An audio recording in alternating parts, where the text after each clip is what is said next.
Okay, now I've got a working machine. So, quick review. Take the motor off, take the circlip off. Well, compress the spring, take the circlip off. Then that one there should slide off.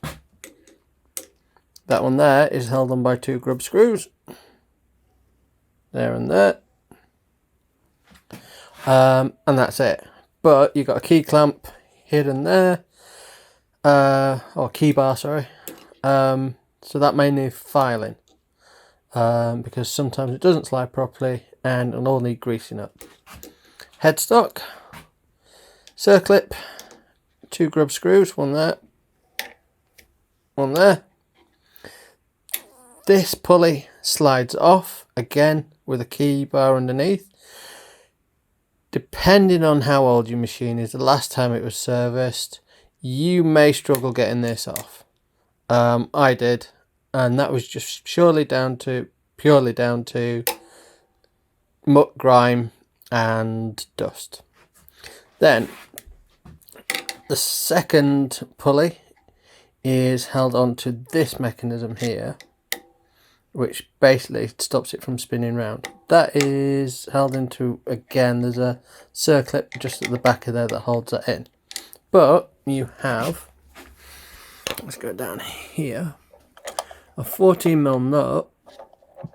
But what I didn't find out for a lot of time and effort is that's a grub screw. That whole bar comes off. That has to come loose for that mounting there. Oh, hang on, sorry. For that mounting there to slide off the pulley shaft. So once that grub screw is loosened, that pulley shaft slides off, the spring pops out.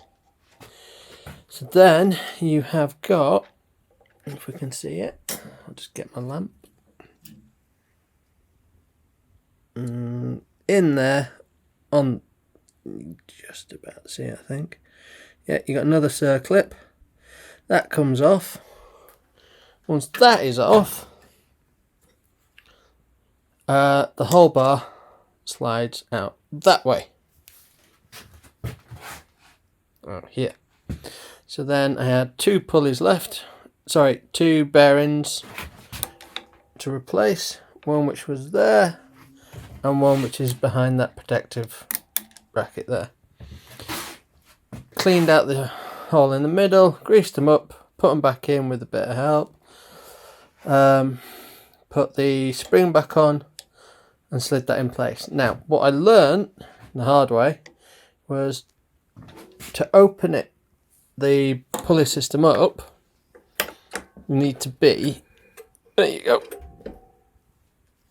in the high speed position. So this allows you to A, change the belt, but B, get everything in place. But for you to put this on, to be in the right position, the pulley needs to be in the low speed for it to be in the exact position where you then tighten your grub screw up. So once it's in the low position, you tighten it up, then you move it to the high position, which then moves it to the back end up against here, which allows you to then put on your second plate to shove that in.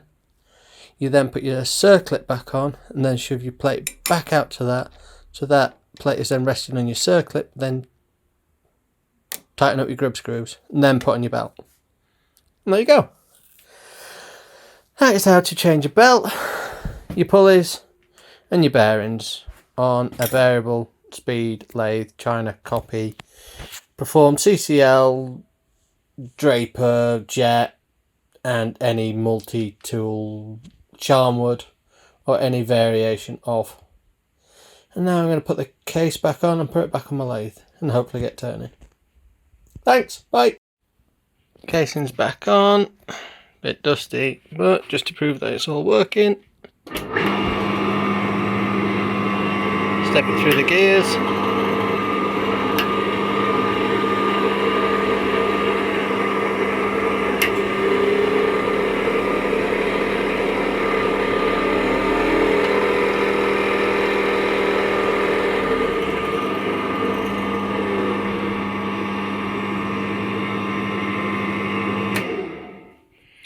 There you go.